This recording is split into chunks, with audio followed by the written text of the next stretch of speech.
নমস্কার বন্ধুরা, আজ আমি বানাবো টমেটো এবং সজনে ডাঁটা দিয়ে মুগ ডাল। এটা কিন্তু ট্র্যাডিশনাল একটা প্রাচীন রান্না, এখন প্রায় হয় না বললেই চলে। এই অত্যাধুনিক যুগে সব অনেক নতুন রকম রান্না রয়েছে, কিন্তু এটাকে এত সুস্বাদু এবং শরীরের জন্য খুবই উপকারী, এবং এই বসন্তকালে এই রান্নাটা কিন্তু প্রত্যেক ঘরে ঘরেই প্রায় হয় বলা চলতো, কিন্তু এখন প্রায় হয় না। এখন সব যত রকম রিচ খাবার, তেল মশলা জাতীয় খাবার এখন কিন্তু সকলে পছন্দ করে। সুতরাং আমি এই ট্র্যাডিশনাল রান্নাটা আজকে রান্না করব। সুতরাং সজনে ডাঁটা দিয়ে মুগ ডাল রান্না করার জন্য যেটা করেছি, আমি প্রথমে এই যে ডালগুলোকে আমি পুরো জল ঝরিয়ে রেখে দিয়েছি, শুকনো করে একদম পুরো। এখানে নিয়ে নিয়েছি গোটা জিরে ফোড়নের জন্য, এখানে নিয়ে নিয়েছি চিনি, এখানে নিয়ে নিয়েছি হলুদ, এখানে নিয়ে নিয়েছি পরিমাণ মতো লবণ, এখানে নিয়ে নিয়েছি টমেটো, এখানে নিয়ে নিয়েছি সজনে ডাঁটা, আপনারা বাড়িয়ে কমিয়ে নেবেন।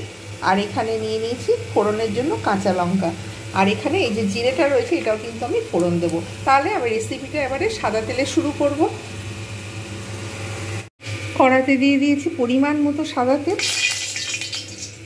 এইবার আমি এতে গোটা জিরে দিয়ে দেবো, যেহেতু তেলটা গরম হয়ে গেছে। এবার এতে দেবো কাঁচা লঙ্কা,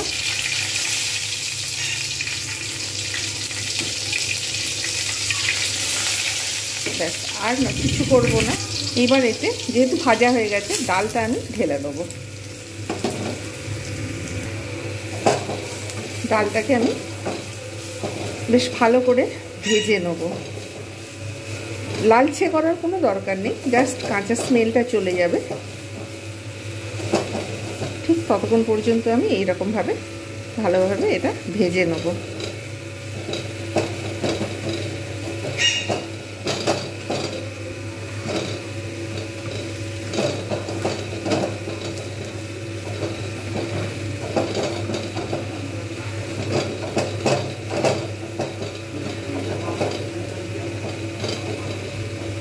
কাঁচা স্মেল চলে গেছে। এইবার আমি এর মধ্যে দিয়ে দেবো কেটে রাখা টমেটোগুলো। টমেটোর সঙ্গে আমি কিন্তু মুগ ডাল একসঙ্গে ভাজবো এবং এটা একসঙ্গেই সিদ্ধ হবে। এর সাথে দিয়ে দেবো পরিমাণ মতো হলুদ গুঁড়োটা।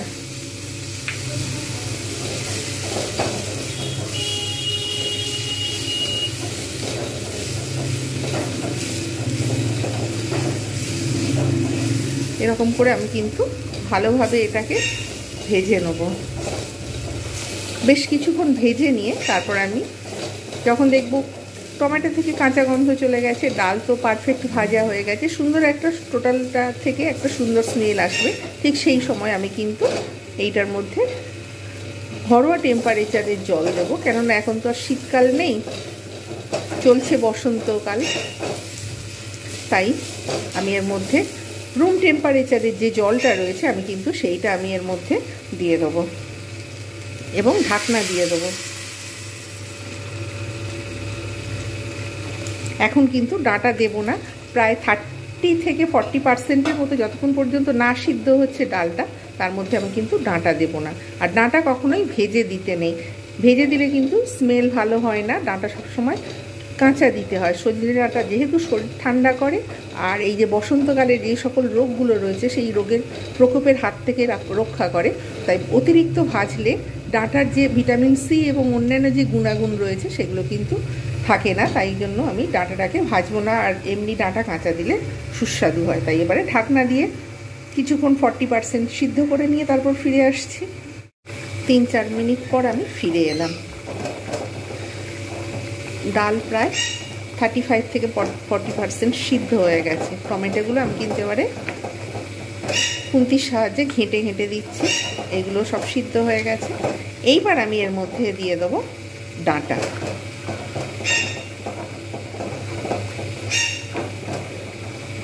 এই সময় ডাঁটা খুবই নরম থাকে, তাই ডাঁটা বেশিক্ষণ আর একদম পুরো সঙ্গে সঙ্গে আনলে, বাজার থেকে একদম ফ্রেশ সবজি আনলে সেটা কিন্তু সিদ্ধ হতে বেশিক্ষণ সময়ও লাগে না। এবার আবার ফের আমি এগুলোকে বেশ কিছুক্ষণ আমি কিন্তু ঢাকনা দিয়ে রেখে দেবো। ডালও সিদ্ধ হবে আরও কিছুক্ষণ, সাথে সাথে টমেটো তো প্রায় গলেই গেছে। আর ডাঁটাটা এবার সিদ্ধ হবে, তার জন্য আমি আবার ফের অপেক্ষা করব। এখন আমি কিন্তু লবণ চিনি দেব না। প্রায় 2 মিনিট পর আমি ফিরে এলাম। দেখব ডাঁটা সিদ্ধ হয়ে গেছে কিনা। একটা আমি কিন্তু চেক করব।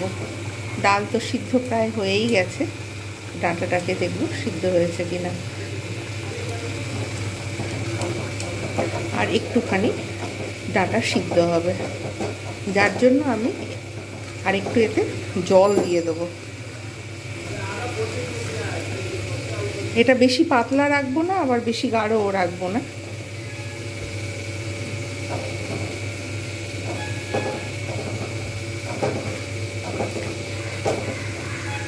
ঠিক মিডিয়াম, মানে খুব পাতলা নয়, আবার অতিরিক্ত যে গাঢ় সেরকমও নয়, বেশ মিডিয়াম মিডিয়াম টাইপের থাকবে। আরও একটু ফুটুক, তারপর ফিরে আসছি। 2 মিনিট অপেক্ষা করলাম। ডাঁটা পুরো সিদ্ধ হয়ে গেছে, একদম পুরো পারফেক্ট। ডাল তো একদম পুরো গলেই গেছে বলা চলে। এইবার আমি ঠিক এই রকম অবস্থায় আমি কিন্তু নামিয়ে নেব। এবার আমি এতে দিয়ে দেবো পরিমাণ মতো চিনি, আর এখানে পরিমাণ মতো লবণ। আর কিচ্ছু দেবার দরকার নেই। এবার এটাকে আমি সার্ভ করব। তৈরি হয়ে গেল সজনে ডাঁটা দিয়ে মুগের ডাল, টমেটো সজনে ডাঁটা দিয়ে মুগের ডাল। আপনারা বাড়িতে অবশ্যই এইভাবে ট্রাই করবেন। এই বসন্তকালে, এই গরমের প্রাককালে এটা একটা অনেক সুন্দর একটা কিন্তু রেসিপি বলা চলে। আপনারা অবশ্যই এইভাবে বাড়িতে ট্রাই করুন, প্রত্যেকের কাছে এইটা অনুরোধ রইল। সার্ভ করে তারপরে দেখাচ্ছি কীরকম হয়েছে। তৈরি হয়ে গেল সজনে ডাঁটা এবং টমেটো দিয়ে মুগ ডাল। ভিডিওটা কেমন হয়েছে অবশ্যই জানাতে ভুলবেন না। আপনারা অবশ্যই এইভাবে বাড়িতে ট্রাই করুন, আপনাদের কাছে অনুরোধ রইল। ভিডিওটা কখনো স্কিপ করে দেখবেন না। আর ভালো লাগলে বেশি বেশি করে লাইক, কমেন্ট, শেয়ার এবং সাবস্ক্রাইব করতে ভুলবেন না। নেক্সট টাইম আমি আরও একটা আপনাদের সামনে নতুন একটা রান্নার ভিডিও নিয়ে উপস্থিত হব। প্রত্যেকে ভালো থাকবেন, সুস্থ থাকবেন। আর যারা যারা কমেন্ট করছেন, লাইক করছেন, তাদের অসংখ্য ধন্যবাদ। যারা যারা দেখছেন তাদেরও অসংখ্য ধন্যবাদ। প্রত্যেকে ভালো থাকবেন, সুস্থ থাকবেন। আর এতক্ষণ আমার সঙ্গে থাকার জন্য আজকের মতো bye bye and take care.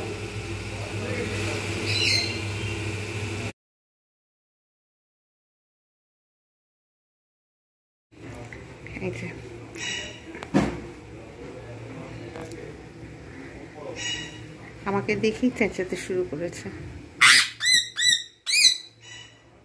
ভাবলাম এদের একটু ভিডিও করে নিই। সবসময় এদের ভিডিও করা হয় না।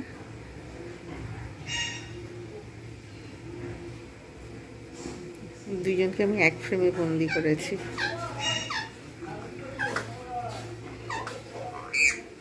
মাঝে মাঝে খুবই লাফালাফি শুরু করে দেয়, কাঁচা মধ্যে চিৎকার চেঁচামেচি। এখন একটু চুপচাপ রয়েছে, যার জন্য এই যে আপন মনে চেঁচিয়ে যাচ্ছে। এদিকে দেখছে, আপন মনে খুশিতে নিজের মনে চেঁচাচ্ছে। পাশে বিয়ে বাড়ি হচ্ছে, প্রচণ্ডভাবে মাইক চলছে, যার জন্য অনেক অসুবিধা হচ্ছে রেসিপি করতে। তাও সাবধানে জানলা দরজা বন্ধ করে যতটা পারছি কিন্তু ভিডিও করছি। আর সাথে সাথে এদেরও দেখছি, এরা খুব মাঝে মধ্যেই চেঁচায়। আজকের একটু মনে হলো এদের ভিডিওটা একটু করি। সবসময় করা হয়ে ওঠে না। আপন মনে খুব চেঁচাচ্ছে, মাঝে মাঝে ছোটাছুটি করে, খাঁচার মধ্যে লাফালাফি লাফালাফি।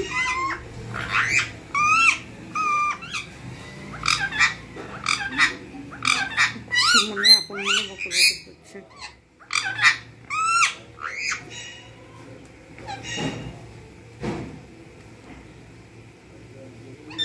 এই গরম পড়ছে, এবার এদের প্রচুর পরিমাণে পালক উঠতে থাকবে।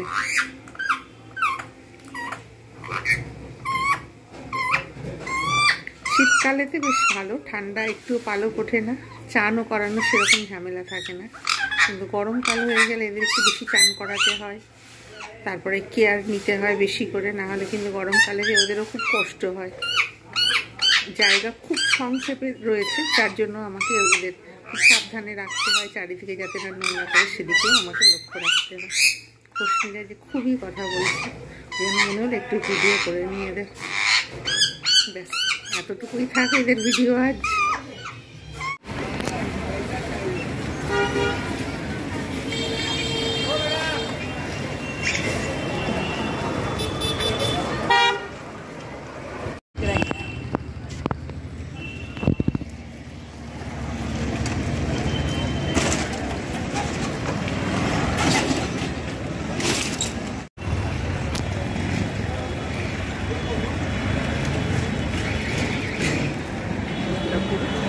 সরকারি আবাসন এখানে রয়েছে, চারিদিকে বাজার দোকানপাট। গাছে জল দিতে হবে, যার জন্য এই বোতলটা নিয়ে এসেছি, স্প্রে বোতল।